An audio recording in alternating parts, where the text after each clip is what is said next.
Bonjour à toutes et à tous, bienvenue dans ce nouveau numéro en direct du Buzz TV de TV Magazine. Nous sommes partis pour une demi-heure de direct avec vous, toutes vos questions et notre invité du jour qui est un véritable homme orchestre de la télévision française. À la seule différence près que lui, vous allez le voir, il ne joue pas du pipeau. En revanche, il incarne tambour battant de nombreux programmes sur la première chaîne de France, à commencer par ce divertissement où il a beau tenter d'accorder ses violons avec son ami Denis Brognard, il peut lui arriver de jouer une fausse note et de terminer au fond de la piscine. Et dans quelques jours, ce journaliste qui officie également sur LCI s'apprête à faire vibrer la corde sensible dans une émission où il va se dévoiler à corps perdu. Bonjour Christophe Beaugrand. Magnifique métaphore musicale. Écoutez, tout au long de ce sommaire, je suis admiratif. Ça, c'est de minuit à 4h du matin, vous voyez. J'ai vraiment que ça à foutre. J'ai que ça à foutre. Bonjour à tous, merci de m'avoir invité. Alors Christophe, Ninja Warrior, le parcours des héros, c'est donc le titre de l'émission que vous animez aux côtés de Denis Brognard, d'Iris Mittenard, chaque samedi à 21h05 sur TF1. C'est une compétition dans laquelle des candidats, on le rappelle, doivent franchir un parcours réputé insurmontable, le plus rapidement possible, c'est mieux. S'ils tombent, ils finissent dans une piscine. Et comme je disais en introduction, il y a quelques années, c'est vous qui avez goûté à la fraîcheur de l'eau. C'était en saison 2, si je me rappelle bien. C'était en saison 2. Je crois que c'était la première, même en 2016. Non, c'était la saison 2. Il n'avait pas osé sur la première saison. C'est ça. Denis Brognard, on le rappelle, vous avez lâchement poussé. C'était vraiment pas top. Minable, ouais. Est-ce que vous allez prendre votre revanche un jour? Il est beaucoup trop grand. Il est beaucoup trop grand. Je vous rappelle qu'il mesure 1m93, donc c'est pour ça que j'ai l'air d'un petit nabo à côté de lui. Je ne suis pas si petit pourtant, mais quand les gens me croisent dans la rue, ils me disent « Ah, mais vous êtes grand en fait !» Mais à côté de Denis Brognard, je fais 1m80 moi, mais Denis Brognard est beaucoup trop grand. Donc vous dites que Denis Brognard s'attaque à plus petit que lui, hein, évidemment, c'est ça, voilà, évidemment, Denis Brognard est lâche avant tout. Non, mais c'est vrai qu'on a réussi à construire en quelques années maintenant. On vient de tourner donc la 5e saison, celle qui est diffusée en ce moment. Une vraie complicité, on s'entendait bien, on se connaissait dans les couloirs, mais vu qu'il faisait des émissions essentiellement sportives, etc., je me disais que jamais on aurait l'occasion de bosser ensemble. Et puis on m'a proposé, alors je m'y attendais pas du tout, Ninja Warrior, et depuis on est vraiment plus proche que jamais. C'est un bonheur de le retrouver tous les ans, avec Iris aussi pour cette équipe, mais particulièrement Denis, parce qu'on est vraiment en tandem tout au long de l'animation de cette émission. Oui, c'est ça, deux animateurs pour un seul et même programme. Comment vous vous répartissez les rôles? Vous êtes un petit peu la touche humour du binôme, quand lui, il est un peu plus premier degré sur les performances physiques? Ouais, peut-être. Je suis sans doute un peu plus dans l'humain par rapport au candidat et lui plus dans la performance sportive. Mais aujourd'hui, j'ai l'impression qu'on a un peu déteint l'un sur l'autre. Il fait beaucoup plus de vannes qu'il n'en faisait il y a 5 ans. Et moi, je m'essaye parfois aux commentaires sportifs. Alors, il arrive mieux dans la vanne que moi dans le commentaire. Mais on commence à très très bien se connaître. Donc, on sait sur quoi s'appuyer, on sait ce que l'autre va dire. Et c'est pour ça que c'est très fluide entre nous. C'est marrant, mais j'en parlais l'autre jour à des amis. Je dis, mais c'est un peu finalement, je compare pas, mais comme Thierry Roland et Jean-Michel Larquet. C'est un peu ça, non mais c'est vrai. Il y a un moment donné, ou comme Margoton avec Vicente Lizarazu, c'est qu'à un moment donné, quand on est un duo, un tandem et qu'on passe des heures ensemble à s'écouter, à bosser ensemble, à se marrer ensemble, oui, on a les réflexes, on connaît l'autre, on sait bien comment il fonctionne. Oui, c'est ça, il y a une forme de naturel qui est assez plaisant. Une vraie complicité en tout cas. C'est ça, on va y revenir dans quelques instants. Je rappelle que nous sommes en direct sur Figaro Live, sur la page Facebook de TV Magazine et sur le Figaro.fr. Vous pouvez poser toutes vos questions à Christophe Beaugrand. Que pensez-vous de cette saison de Ninja Warrior particulièrement musclée, c'est vrai? Ah oui, ça c'est vrai que musclé, cette année, c'est qu'à le dire. Il y a des abdos cette année. Effectivement, vous l'avez d'ailleurs remarqué sur votre compte Twitter, hein, j'ai vu, on en parlera tout à l'heure. Est-ce qu'il vous arrive également de prendre tardivement votre petit déjeuner face à Christophe Beaugrand sur LCI? Est-ce que vous souhaitez aussi lui extorquer les numéros du loto? Profitez, il est là. On y revient dans quelques instants, juste après les news médias de Sarah Lecoeuvre. Salut Sarah. Salut Damien, bonjour Christophe. Bonjour Sarah. Alors Sarah, on va commencer comme toujours avec les audiences d'hier. Quelle chaîne est arrivée en tête? Bon, on a une petite idée quand même. Hein. C'est votre chaîne Christophe, c'est TF1. La meilleure. La meilleure. Et le succès se confirme pour La Promesse. Vous savez, c'est cette fiction avec Sophia Essaidi que nous recevions hier sur ce plateau. Elle était avec nous, 6 900 000 téléspectateurs hier soir pour le 3e et le 4e épisode. 32,7% du public. En part d'audience, c'est quasiment le même score que celui atteint la semaine passée pour le lancement. Et l'écart est gigantesque, il faut le dire, avec France 2, qui est deuxième, mais avec seulement 2 millions de curieux réunis et 8,9% du public devant Envoyé spécial. La chaîne du service public est dans un mouchoir de poche avec M6, qui proposait 58 minutes pour vivre. C'est un film avec Bruce Willis, 1 900 000 cinéphiles et 9% de part d'audience. Et l'échec de la soirée est signé Cyril Hanouna. En deuxième partie de soirée, Balance ton poste sur C8 a seulement rassemblé 330 000 curieux en moyenne et 1,4% de part d'audience. Quand vous voyez 7 millions de téléspectateurs pour une fiction française sur TF1, ça vous inspire quoi? Vous, animateur, est-ce que vous avez envie d'incarner un rôle dans une fiction? Jamais? Vraiment, pour le coup, chacun son métier.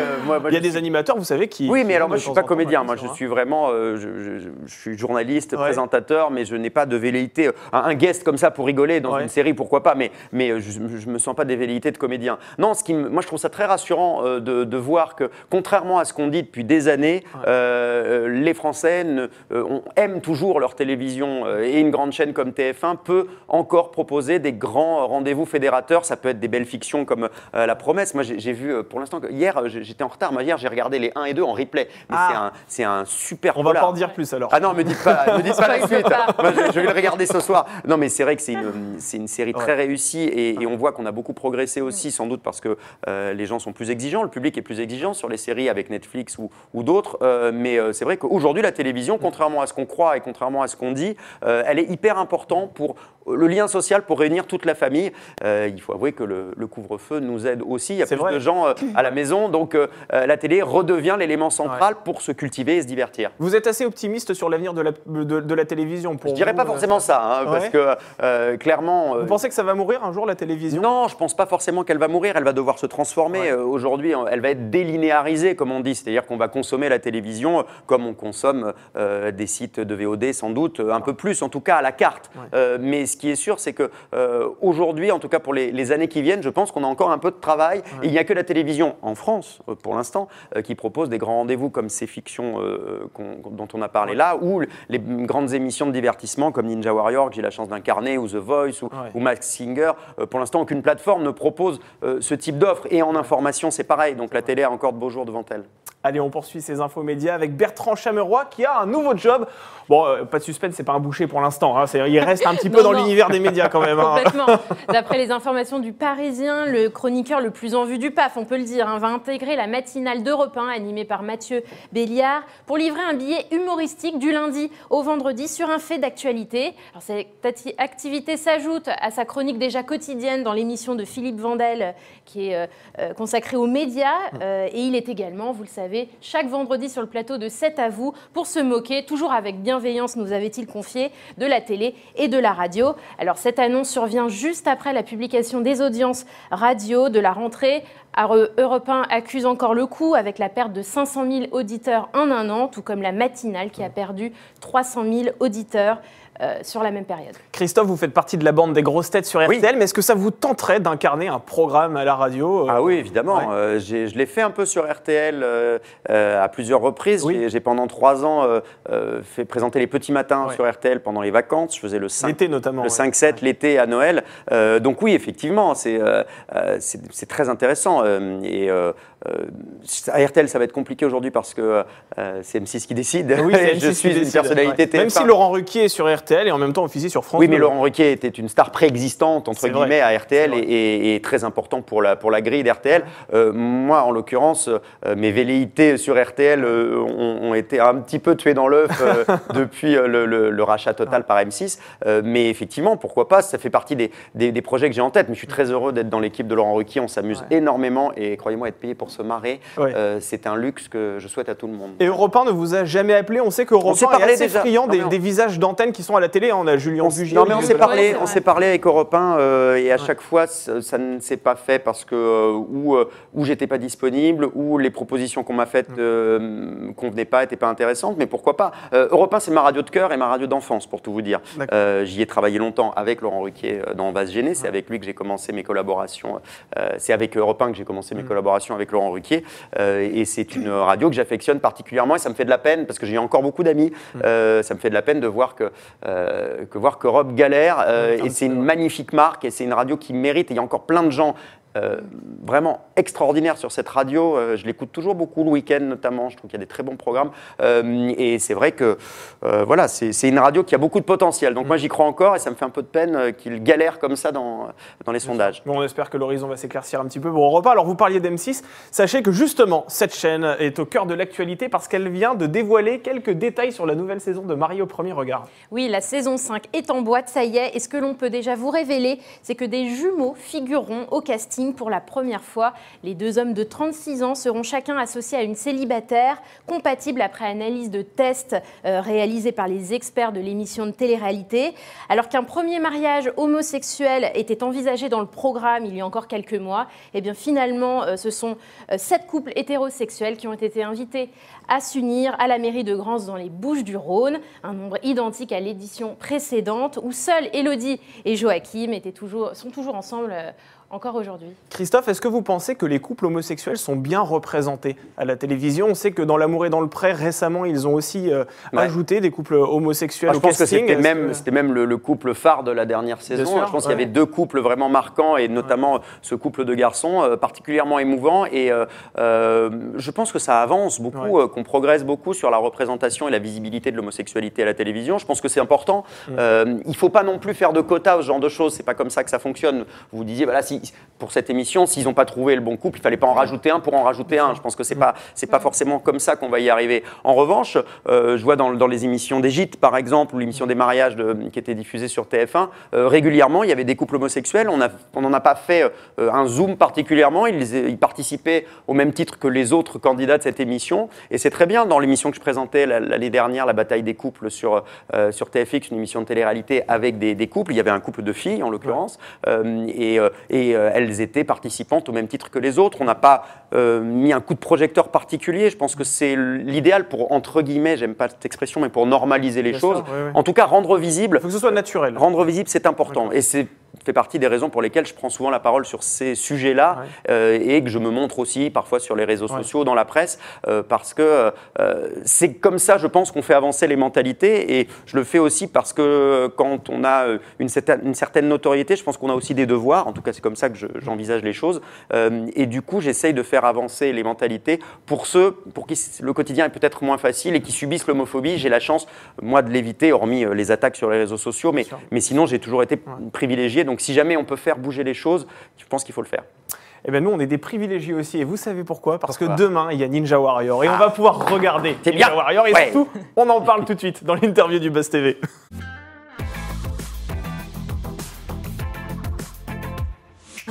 Christophe, TF1 poursuit la 5e saison de Ninja Warrior, le parcours des héros, donc samedi à 21h05 sur TF1. C'est une émission que vous portez avec Denis Brognard et Iris Mittenard. Cette édition a débuté le 2 janvier, date de votre anniversaire. Alors, avec quelques jours de retard, bon anniversaire. Merci, c'est gentil, c'est gentil. Ah non, mais alors là, j'ai eu un super cadeau. On a eu une audience record pour le lancement, donc c'est magnifique. Mais est-ce que TF1 ne serait pas un peu radin? C'est une façon de vous offrir un cadeau, de vous offrir un cadeau à moindre coût, c'est ça? Je vous confirme qu'ils m'ont rien envoyé, mais franchement, un Prime à 4,5 millions, moi je trouve que c'est un très joli cadeau. Donc non, c'était évidemment le hasard. Bien sûr, ils n'ont pas prévu la diffusion de l'émission en fonction de mon anniversaire, mais c'est vrai qu'il y avait quand même un challenge cette année à diffuser l'émission en hiver. C'est une émission d'été en principe, un peu une sorte d'interville des temps modernes. Et il se trouve qu'à cause du Covid, le tournage a été décalé. Donc on a tourné en septembre, donc la diffusion, elle est arrivée là à une période hivernale. Et c'est vrai qu'on se demandait si le public allait être présent, parce que voir des gens en maillot de bain, torse nu, tomber dans des piscines sous des palmiers au bord de la mer, voilà, est-ce qu'on allait avoir envie de voir ça en hiver? Je pense que ça réchauffe visiblement, puisque les scores sont magnifiques, donc on est ravis. Mais alors justement, vous disiez que effectivement TF1 n'avait pas programmé cette émission en fonction de votre anniversaire. On aurait pu le croire, parce qu'effectivement avant c'était l'été, c'était le vendredi, maintenant c'est l'hiver et c'est le samedi. Pour quelle raison TF1 a décidé de changer déjà de jour et puis en même temps de saison? Alors on n'a pas eu le choix pour la saison. Pour le jour, ça je ne peux pas vous dire, je ne sais pas exactement comment ça s'est décidé en fonction du jour de diffusion. Il y avait peut-être davantage de programmes déjà prévus pour le vendredi. Il y a des programmes pour le vendredi et des programmes pour le samedi. En l'occurrence, nous, habituellement, on était diffusé en été le vendredi soir. Et il se trouve qu'on aurait dû tourner au mois de mars pour diffusion cet été, sauf qu'au mois de mars, on était en plein confinement. Donc tout a été complètement annulé. On a même envisagé d'annuler purement et simplement cette saison 5 de l'émission. Et puis il y a eu une fenêtre de tir au mois de septembre, une disponibilité à Cannes, là où nous tournons, et puis des mesures sanitaires qui nous permettaient d'organiser l'émission dans des conditions correctes. Donc ce qu'on a réussi à faire, et le temps de faire le montage, voilà, et nous arrivons en janvier. Voilà. Et dans quelle mesure le coronavirus a impacté le tournage de cette émission? On a failli l'annuler, vous l'avez dit. C'était particulier. C'est-à-dire qu'il faut imaginer que c'est une très grosse machine, hein, Ninja Warrior. On a 200 candidats à peu près, c'est-à-dire 4 émissions de sélection avec 50 candidats à chaque fois. Il y a plus de 200 personnes, de techniciens, de caméramans, de journalistes, etc. Donc ça fait, c'est un village. Hein, donc il y avait des tests PCR tous les jours. On était dispatchés dans des hôtels différents pour se croiser le moins possible. Avec Denis Brognard, on était séparés par une plaque de plexiglas qu'on voit un peu à l'antenne de temps en temps sur certains plans, un peu de profil, mais sinon de face, on ne se rend pas compte. Et puis, par exemple, on n'avait plus de loge commune où on se préparait ensemble. On était préparés chacun dans nos chambres d'hôtel et on arrivait au dernier moment sur le tournage. On ne pouvait pas saluer les candidats, leur taper dans la main ou leur taper dans le dos ou aller dire bonjour au public. Moi, je me suis un peu, comme vous vous rendez compte, je suis bavard et j'aime bien discuter avec les gens. Vous êtes assez loin des candidats, effectivement. Ouais, vous êtes rarement très... mais à l'antenne, avec le montage, ça ne se voit pas et on retrouve la même énergie. On était tous tellement heureux que ça a compensé aussi, je pense, tellement heureux de tous se retrouver et de pouvoir la tourner cette année 5e saison, que je pense que ça a compensé les problèmes qu'il y a pu y avoir. Et puis évidemment, il y a les masques, on le voit, hein, les proches, le public est masqué. Ça, je pense que les Français s'y sont habitués. Et dernière question sur ce sujet avant de passer aux questions des internautes. Les obstacles, c'est une émission très tactile, c'est-à-dire qu'on doit toucher les obstacles. Ah oui, je confirme. Comment ça se passe? Les obstacles ont été tous désinfectés? Oui, les obstacles étaient désinfectés régulièrement. Ça prend un temps monstrueux. Le tournage a duré plus longtemps que d'habitude, je vous confirme. C'est un tournage de nuit, hein, puisqu'il y a les effets de lumière, les effets pyrotechniques. Donc, on commence à tourner vers 20h à peu près et on tournait jusqu'à 3h du matin. Donc, c'était un tournage compliqué. Et puis, évidemment, chacun de nos candidats devait, avant de se lancer sur le parcours, se nettoyer les mains au gel hydroalcoolique. Et ce qui est marrant, c'est qu'on a été obligé de faire un gros test de gel hydroalcoolique parce que la plupart laissent les mains un peu glissantes ou gluantes. Donc, c'était pas possible pour réussir à attraper les agrès, à attraper les éléments des obstacles. Donc, on a dû faire plusieurs tests pour trouver le bon gel hydroalcoolique qui ne rend pas les mains glissantes et glantes. C'est le genre de truc, on n'y avait pas pensé. Puis, soudain, quelqu'un a dit « Mais on est sûr qu'il n'y aura pas de problème ?» Et là, on s'en est rendu compte, mais un peu à l'arrache quand même. On s'est dit « Mince, mais ils se cassent tous la figure, c'est une catastrophe. » Donc voilà, ça fait partie, on en rit aujourd'hui, mais ça fait partie de toute cette organisation. Et pour le coup, je salue la production TF1 Prod, les équipes de Frédéric Pedrazza et de Fred Carnet, parce que c'est toujours une colonie de vacances à organiser, un peu compliqué. Vous rajoutez à ça le Covid. Les équipes se sont vraiment déchirées pour réussir à sortir cette 5e saison. Et on croise les doigts pour la 6e. Le casting est ouvert et on espère qu'on pourra la tourner au printemps. Tout dépend de M. Castex. Tout dépend de M. Castex. Et de la situation sanitaire, bien sûr. J'espère qu'il n'y aura pas de conférence de presse dans les prochains jours. Il y en aura, faites-nous confiance. À mon avis, il y en aura. On va voir. Allez, Sarah, on va du côté des internautes sur la page Facebook de TV Magazine. Oui, et puis il y a ce commentaire de Jean-Laurent que je vais lire. C'est un vrai bonheur de voir Christophe à chaque fois et surtout, il est proche de son public. Voilà, je voulais vous lire ça. C'est gentil. Jean-Laurent me suit depuis des années, il m'envoie des messages. Il venait me voir à la sortie de Secret Story régulièrement. C'est un fidèle. Il vient du Mans et je l'embrasse. Voilà. Il m'envoie des messages régulièrement. J'ai un fan, alors je le connais bien.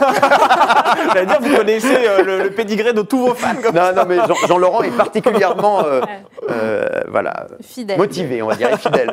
Et je vais prendre cette question de Maurice. On parlait tout à l'heure des grosses têtes et il vous demande que pensez-vous des récentes critiques concernant l'émission? Ah oui, alors effectivement, on va le rappeler, l'émission a été accusée d'homophobie, de racisme par une association qui a écouté plusieurs émissions d'affilée et qui a jugé qu'il y avait des propos qui étaient discriminatoires. Ça m'a fait un peu de peine pour tout vous dire ce qui a été écrit par cette association, parce que je pense qu'on se trompe complètement de combat et qu'on se trompe d'ennemi en visant une émission humoristique. Évidemment, quand on écrit des blagues, y compris des blagues d'humour noir, des blagues de mauvais goût, noir sur blanc, comme ça peut sembler choquant, sauf qu'on ne peut pas comparer des plaisanteries dites au 2e, au 3e, voire au 10e degré avec une déclaration officielle sérieuse 1er degré. À un moment donné, le rire est important aussi, et je pense que même pour le coup, savoir rire de soi, l'inclusion, c'est extrêmement important justement. Pour rire avec les autres, il faut aussi savoir rire de soi, et c'est vrai que c'est un peu le jeu de massacre, les grosses têtes, on se moque tous les uns des autres, on se bâche,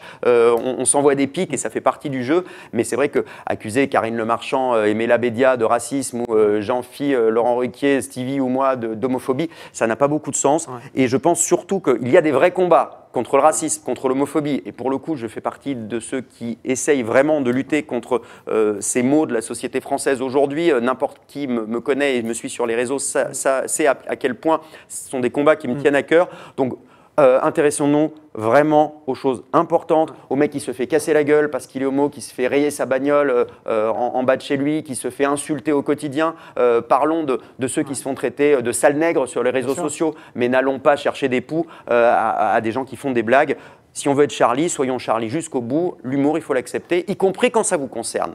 En tant que chroniqueur, animateur, c'est vrai que vous devez de toute façon toujours tourner votre langue 7 fois dans votre bouche avant de parler. Mais aujourd'hui, avec toutes ces pressions sur les réseaux sociaux, ces associations, est-ce que vous devez la tourner 14 fois dans votre bouche en vous disant peut-être que si je dis cette phrase, je vais avoir des problèmes? C'est pas facile parce que j'ai tendance à être un peu être assez naturel, assez spontané. Et du coup, oui, parfois on a une vanne qui peut sortir, etc. Il faut rajouter beaucoup de smileys quand on veut faire des vannes sur les réseaux sociaux. Donc oui, on fait beaucoup plus attention. Ça, incontestablement, je ne peux pas vous dire le contraire. Sortir une vanne du tac au tac comme ça. Alors évidemment, sur RTL, aux grosses têtes, il y a une espèce d'espace de liberté qui permet de dire ça. Et je pense que les attaques dont on en parlait n'ont pas été tellement reprises parce que les gens savent qu'on est tous sincères dans nos démarches et qu'on est tous que voilà, on essaye tous justement de travailler pour le vivre ensemble, mais sur les réseaux sociaux, effectivement, il faut se méfier, il faut faire très attention à ce qu'on dit aujourd'hui. Une dernière question concernant Ninja Warrior et après on passe à Star à nu. Le principe de Ninja Warrior, donc on le rappelle, ça reste le même, voilà, un parcours du combattant. Un parcours du combattant, voilà, il faut le franchir absolument. Quelle touche de fraîcheur vous avez apporté dans cette nouvelle saison pour éviter que le public ne se lasse? Parce que c'est vrai que le principe reste toujours le même, il y a un parcours, il faut essayer de franchir des obstacles. Alors il y a plein de choses qui rentrent en ligne de compte, il y a le casting évidemment, on propose à la fois aux candidats qui sont déjà passés, qui veulent se frotter à nouveau au parcours et puis des nouveaux visages. Et puis il y a tout un tas de nouvelles épreuves chaque année, ça c'est très important. On a des nouvelles mécaniques, on a rajouté un chronomètre, on a rajouté une épreuve qui s'appelle la tour d'acier. Effectivement, il est important de rajouter un peu de l'intérêt, de la curiosité. Ça fait 1 an et demi que l'émission n'était pas là, donc je pense qu'il y avait une certaine attente aussi du public. Et puis comme je vous le disais, il y a des candidats qui reviennent d'une année sur l'autre. C'est aussi eux qu'il faut surprendre. Et les fans, ils regardent beaucoup l'émission. Si jamais vous leur mettez tout le temps les mêmes obstacles, les mêmes épreuves, ça ne va pas leur plaire non plus. Donc c'est sûr qu'il est important de se remettre en question. Et chaque année, on regarde ce qui se passe dans les Ninja Warriors du monde entier, puisque cette émission existe partout, et on essaye de piquer des bonnes idées. Et pour tout vous dire, il y a même une épreuve que vous découvrirez cette semaine qui a été inventée par un téléspectateur. On avait lancé un concours avec Denis, on avait enregistré un message sur les réseaux sociaux, et beaucoup de jeunes nous ont répondu. C'est un jeune élève ingénieur qui s'appelle Dorian, qui a 18 ou 19 ans, je crois, qui avait imaginé un obstacle, qui l'avait même dessiné, qui avait fait une petite maquette, et du coup, il a été sélectionné. Il ressemble à quoi cet obstacle? Ah bah ouais, c'est un truc absolument incroyable qui tourne. C'est un truc. C'est impressionnant. C'est le cylindre inversé, je crois, si je me trompe pas, parce qu'il y a tellement de noms, je vais me tromper. Mais ce qui est génial, c'est qu'on l'a invité, il a pu assister au tournage et il a vu donc ce petit sadique, parce qu'il est ingénieur, il n'a pas les muscles. Hein, tu sens que les muscles ils sont surtout là, et il a vu surtout tous les gens tomber sur l'obstacle qu'il avait imaginé. Est-ce qu'il est tombé lui-même dessus? On sait pas. Non, il n'a pas essayé. Non, il a ricané quand les autres sont tombés. Il était ravi. Non, mais surtout, ce qui est génial, c'est que cette épreuve, elle a intéressé les autres ninjas du monde entier. Donc peut-être que cette épreuve de Dorian va se retrouver dans la version néo-zélandaise, australienne ou américaine. Donc il a des royalties ou pas, Dorian? Du coup, on peut toucher de l'argent. On l'a invité sur le tournage. C'est déjà beaucoup et il a toute notre considération. Non, je n'ai pas cette, pour le coup, je n'ai pas cette information. Dommage. Je n'ai pas cette information, mais connaissant TF1 Productions, je pense pas. Sinon, vous allez avoir beaucoup de demandes, à mon avis. Vous allez avoir beaucoup de projets. Non, mais j'espère qu'on va remettre en place cette idée parce que j'ai trouvé ça génial. Et c'est vrai que les téléspectateurs ne se lassent pas. J'ai donné quelques chiffres sur les 2 premiers épisodes, plus de 4 millions de téléspectateurs. L'émission rassemble un enfant sur 2 âgé de 4 à 14 ans. Et on est monté entre la première et la deuxième émission de 48% à 52%, ce qui est énorme. Et notamment sur la fameuse cible des Françaises responsables des achats de moins de 50 ans, vous êtes à plus de 30% en moyenne. Donc effectivement, ça marche plutôt bien. Sarah, des questions? Oui, j'ai cette question de Ryan. Est-ce que Secret Story reviendra un jour à l'antenne? Alors, on en parlait avant. Je crois que je la reçois, cette question, à peu près 3 fois par jour depuis 2 ans et demi que l'émission est terminée maintenant. Donc ça va revenir alors, s'il y a un appétit du public? Il y a un appétit du public, il y a des fans, ça c'est sûr. À ma connaissance, il n'y a aucun projet en ce sens pour le retour de Secret Story. Je sais que Pourtant, la marque est toujours au sein du groupe TF1, on est d'accord? Ça, je ne sais pas. Je sais que la marque appartient toujours à Endemol. Je ne sais pas si elle, pour le coup, là, il faudrait poser la question à TF1 et Endemol, ça j'ai pas l'information. Non, ce qui est sûr, c'est que on va fêter au printemps, là, dans quelques semaines, les 20 ans de la télé-réalité. C'était en l'occurrence le Loft qui avait lancé les hostilités sur ce genre télévisuel. Ce sera au printemps là. Je sais qu'il y avait un certain nombre de projets qui étaient en cours. À ma connaissance, rien n'a été signé et pas de retour de Secret Story. La problématique, c'est qu'aujourd'hui, les télé-réalités ont beaucoup évolué et je pense que le genre de télé-réalité d'enfermement quotidienne a peut-être un peu vieilli. En tout cas, il faudrait peut-être le penser différemment. Et puis le problème, c'est que ça coûte extrêmement cher et que ça n'est pas nécessairement rentable parce qu'aujourd'hui, ce n'est plus sur des grosses chaînes généralement qu'on voit ce type de programme, mais sur les chaînes comme TFX, W9 ou Énergie 12, et que ces chaînes-là n'ont pas le même budget qu'un mastodonte comme TF1, et que ces émissions de télé-réalité en direct coûtent très cher. Vous imaginez les Anges ou la Villa des Cœurs Brisés, pour prendre un exemple de TFX, en une semaine, on tourne 10 ou 12 épisodes. Quand on est en direct, on fait 5 épisodes, les 5 épisodes de la semaine par semaine, donc ça coûte au moins 2 fois plus cher. Il faut payer les techniciens, il faut payer l'animateur aussi, Christophe Beaugrand, voilà. Surtout ça qui coûte, voilà, vous imaginez même pas. C'est à cause de ça qu'on ne fait pas Secret Story. C'est à cause de mon salaire. Non, mais voilà, aujourd'hui, compte tenu de l'écosystème économique des chaînes de la TNT, ça me semble difficile. J'espère, qui sait, mais a priori, moi, j'ai aucune info qui vont dans ce sens. Alors, le 5 février prochain, Christophe Beaugrand, vous participerez à la 2e saison de Star à nu en première partie de soirée, toujours sur TF1. C'est une émission où des personnalités font tomber le haut et le bas aussi, il faut le préciser. On fait tout tomber. On fait tout tomber, voilà. Même vous pouvez tomber. Notre dignité, tout tombe, tout s'écroule, c'est une catastrophe. Alors, l'idée de ce programme, au-delà effectivement de ce spectacle qui sera proposé sur la scène du Lido, c'est de sensibiliser le public contre le cancer du côlon. Pour quelle raison, vous avez accepté de figurer dans ce programme, parce que c'est vrai que là, pour le coup, il faut se dévoiler. Ah oui, je vous confirme que c'est pas une décision qu'on prend à la légère. On me l'avait proposé l'année dernière. C'est Arthur qui propose l'émission, qui produit l'émission, pardon, qui me l'avait proposé. Il avait essayé de me convaincre. Il n'y était pas arrivé l'année dernière. Je le sentais pas. J'avais peur. Et puis il se trouve que j'ai vu l'émission l'an dernier avec les petits camarades qui avaient accepté, Bruno Guillon, Alexandre Devoise entre autres, et j'ai trouvé l'émission formidable. Et surtout, je me suis dit que le divertissement était un moyen assez extraordinaire de dire des choses, de faire passer des messages, de prévention, de faire de l'information auprès du public sur tous ces cancers. En l'occurrence, c'était le cancer des testicules sur la première année. Là, c'est le cancer colorectal pour lequel on s'est tous mobilisés cette année avec mes camarades pour cette saison 2. Et c'est vrai que je suis devenu papa entre-temps aussi, donc ça me fait penser les choses un peu différemment. J'ai perdu mon père très jeune. J'avais 24 ans, il en avait 53 d'un cancer. Et je me suis dit que, évidemment, Arthur m'a rappelé à essayer de nouveau de me convaincre, et je me suis dit que j'allais pas pouvoir m'échapper ce coup-ci. Et je pense que c'est important de faire passer ces messages-là. J'étais prêt sans doute, et puis j'ai vu surtout que l'émission était formidable. Voilà, j'ai manqué un petit peu de courage pour la première saison, et du coup, j'ai pas réussi à dire non pour la deuxième. Je me suis mis un petit coup de pied au derrière, et je me suis dit que ça allait être utile. Et quel souvenir vous gardez de cette expérience, sachant que vous êtes quelqu'un de pudique aussi, c'est ça? Donc, ça se voit pas forcément, mais je suis quelqu'un de pudique, je suis quelqu'un de timide aussi. Je sais que quand les gens qui font de la télé disent ça, on ne croit jamais, mais c'est vrai.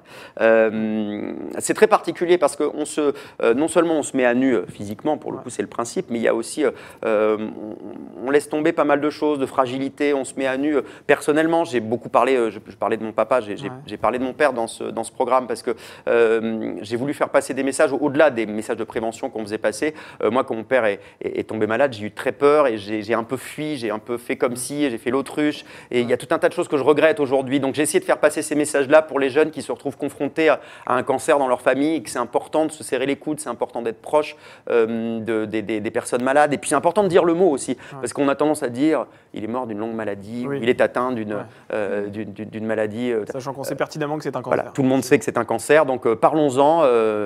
Jean-Pierre Pernaut l'avait fait avec beaucoup de classe, beaucoup de courage, et il avait participé d'ailleurs, il ne s'était pas mis tout nu, mais il avait fait un clin d'œil dans l'émission. Avec un magnéto, Exactement, et du coup, je pense que c'est très important, le type d'exemple de Jean-Pierre, par exemple, ça c'est formidable, il a eu un courage fou, mais ça ne devrait pas être du courage de parler de ce genre de choses. Donc c'est ces messages-là aussi qu'on fait passer, au-delà des messages de prévention. Et puis on se marre aussi, c'est surtout ça. Il y a aussi beaucoup d'humour, effectivement. C'est pas anxiogène comme programme. Ouais, c'est un vrai divertissement, c'est ça je pense le secret de cette émission, c'est qu'à la fois les gens vont passer une bonne soirée, vont se marrer, certains ou certaines vont peut-être se rincer l'œil, et puis surtout on va faire passer des messages, et c'est ça qui est important, et on va apprendre des choses aux téléspectateurs via le divertissement. Sarah, on retourne du côté des internautes? Oui, une dernière question, elle est de Thomas, qui a noté que Cyril Hanouna vous trouve désormais très bon, alors que ça n'a pas toujours été le cas. Alléluia. Ça y est, Enfin. Mais je ne sais pas. Comment vous expliquez ce revirement? Le mariage, c'est quand? Dites-moi. Peut-être que je suis devenu très bon récemment. Je ne sais pas. Écoutez, c'est vrai que j'ai rarement été épargné dans ce programme que pour le coup je ne regarde pas parce que souvent je bossais à ces heures-là et puis après quand j'ai vu que je m'en prenais un peu dans la figure, j'avais pas forcément envie de regarder, mais il y avait toujours des bonnes âmes sur les réseaux sociaux pour me le dire. Donc j'ai vu passer, j'ai pas vu non plus quand il a parlé de moi, mais j'ai vu passer un message. J'ai vu qu'il avait mis un message sur Twitter et j'ai vu passer des messages qui vont dans ce sens. Ben écoutez, moi je travaille beaucoup depuis des années, ça fait plus de 20 ans que je fais ce métier avec beaucoup de passion.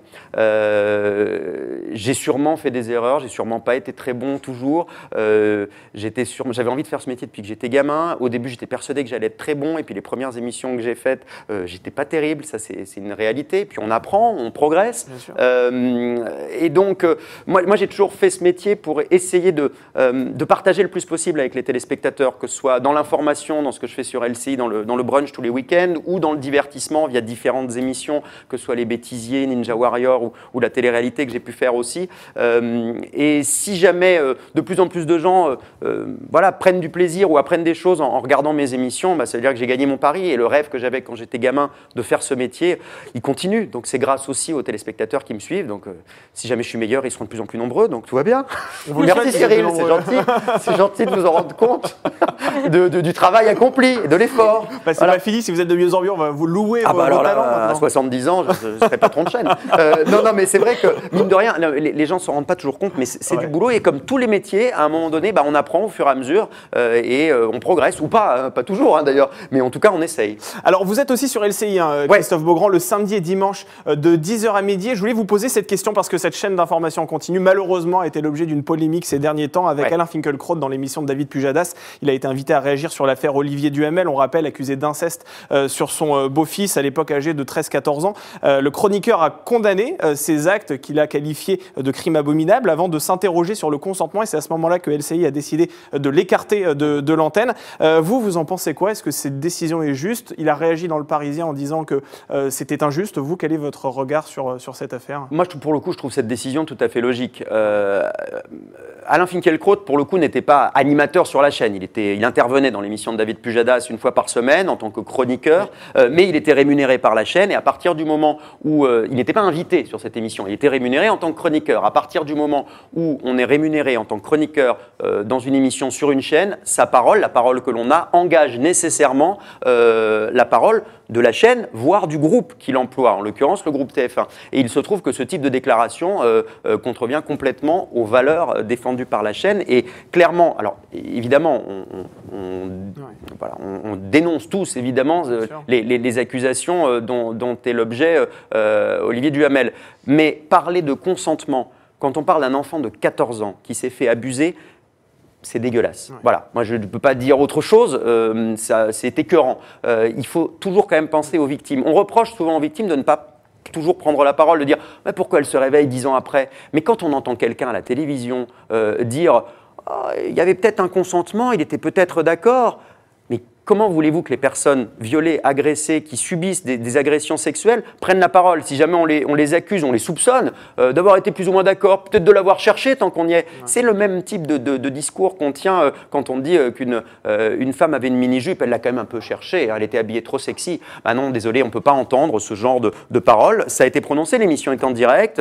David Pujadas, d'ailleurs, l'avait repris à ce moment-là. À un moment donné, si le discours d'une personne que l'on paye, qui est chroniqueur et qui engage la parole de notre chaîne ne correspond pas à ce qu'on a envie d'envoyer comme message pour la société et comme message simplement d'information journalistique, c'est normal qu'on se sépare de la personne en question. Voilà. Mais vous avez totalement raison, Christophe, mais une question aussi que je voulais vous poser, est-ce qu'on ne pousse pas justement ces intervenants qui viennent débattre sur un plateau au crime, dans le sens où effectivement il n'y a pas de débat dans ce genre d'affaires, tout le monde est d'accord pour dire que c'est absolument infâme, et pourtant dans les chaînes d'information en continu, là on parle de LCI mais également sur BFM TV, CNews, on va faire un débat autour de cette affaire, et là forcément vous allez avoir un pour, un contre, et bien forcément la personne qui a un avis différent. Alors, je ne peux pas vous répondre sur le. Moi, je suis pas là pour. Il faudrait ne pas faire de débat. Non, mais je suis pas là pour donner de leçons éditoriales sur mes camarades. Il y a des sujets qu'il faut en tout cas maîtriser. Et là, je vous le dis encore, un débat c'est une chose, avec un débat contradictoire avec des personnalités invitées, c'est une chose. La prise de parole d'une personne rémunérée par une chaîne, c'en est une autre. Quoi qu'il en soit, moi, dans mes émissions, sur LCI le samedi et le dimanche matin, le brunch, on peut débattre de beaucoup de choses. On parle souvent d'ailleurs de la liberté d'expression parce qu'on a beaucoup parlé de l'affaire Mila, on a beaucoup parlé des caricatures de Charlie. On parle également d'ailleurs justement demain nous avons parmi les invités Laetitia Avia dans l'émission pour reparler effectivement de la parole sur les réseaux sociaux. Donc ce sont des débats et des questions très intéressantes. Il faut simplement être conscient que lorsqu'on est une chaîne, lorsqu'on est un diffuseur, on a une responsabilité, on a potentiellement nos propos peuvent avoir une conséquence et c'est important d'être conscient de la parole qu'on porte parce que les mots qui sont prononcés à l'antenne sont reçus et peuvent avoir des conséquences. Donc c'est très important d'être conscient de ces responsabilités-là. Et bien là, on va aborder une chronique, figurez-vous, qui va avoir des conséquences très certainement très très lourdes sur votre carrière. Vous allez voir, ça s'appelle le sucré-salé, vous n'allez pas être déçus. Alors je me concentre. Bon, vous êtes un habitué du Buzz TV, vous connaissez le principe, on vous soumet 2 propositions, il faut que vous n'en choisissiez qu'une. Une facile, très facile pour vous. Allez, Denis Brognard ou Iris Mittenard? Ça dépend pourquoi faire. Ça dépend pourquoi faire. Allez, disons, je sais pas. Pour le maquillage, ce sera Iris. Non, alors pour partir dans les îles, je choisirais Iris parce que Iris, elle vous invite dans les îles, mais pour aller dans les grands hôtels, alors que Denis, il vous invite dans les îles pour aller bouffer des verres grands comme ça et pour crever de faim pendant 3 semaines. Donc voilà. Est-ce que vous êtes plutôt le brunch de l'info, donc votre casquette de journaliste, ou bien un Ninja Warrior, où là vous êtes davantage dans un rôle d'animateur? Mais alors à chaque fois vous me demandez des choses où alors je voulais que je vous dise, si jamais je ne faisais que du LCI, que du pur news, je m'ennuierais, je pense que je me lasserais, et si je ne faisais que du pur divertissement, l'info me manquerait. Moi je suis passionné par l'info, j'ai fait des études de journalisme quand j'étais plus jeune, quand j'avais 20 ans, j'étais passionné de politique quand j'étais gamin, et quand j'étais gamin j'aimais autant regarder les émissions politiques comme 7 sur 7 que Ciel mon mardi et Sacrée soirée. Et ben aujourd'hui ça n'a pas changé, j'aime autant incarner des programmes de pur divertissement que des programmes d'information, donc je ne choisirais pas, désolé, je suis sucré. C'est pas grave, vous êtes vanillé chocolat, il n'y a aucun souci. Est-ce que vous êtes plutôt à l'aise nu ou habillé? Alors je vous confirme, je suis beaucoup plus à l'aise habillé. Vraiment, c'est vrai. Les gens s'en rendront compte le 5 février, ça a été vraiment un challenge personnel, et pour tous les autres participants de l'émission, tous mes camarades, même ceux qui apparaissent nus souvent, comme Camille Lacour ou Laurent Mestré, mais tous, avec Jean-Phi, avec Gilles Alma, avec Cartman, avec Vincent Dezania, on a tous été poussés dans nos retranchements. Vous allez voir qu'on s'est... on a dû prendre sur nous et ça a été un vrai travail. Ah ben on a hâte de découvrir ça, Christophe Beaugrand. Merci beaucoup d'avoir accepté notre invitation. C'est toujours un plaisir de vous recevoir sur ce plateau. Je rappelle qu'on vous retrouve donc dans Ninja Warrior. C'est ce samedi à 21h05 sur TF1. Star à nu cette fois-ci, c'est le 5 février sur TF1 également. Et puis le brunch de l'info, c'est tous les week-ends, samedi et dimanche, en fin de matinée. Merci beaucoup à tous les deux. Merci à vous, merci Sarah. Et on se retrouve demain avec un... pas demain c'est samedi. On dort demain. Vous me retrouvez demain, 10h, midi, le brunch de l'info. En plus ça va, on peut se réveiller dans ces eaux-là, ça passe. Et on se retrouve lundi avec une visage d'antenne de Canal+, qui incarne le cinéma à la télévision. Cette fois-ci, il s'agit de Laurie Choleva qui viendra nous parler donc de cette activité qui est malheureusement à l'arrêt pour les acteurs à cause du coronavirus. En attendant, on vous souhaite un excellent week-end et puis donc à lundi pour un nouveau Buzz TV. Au revoir.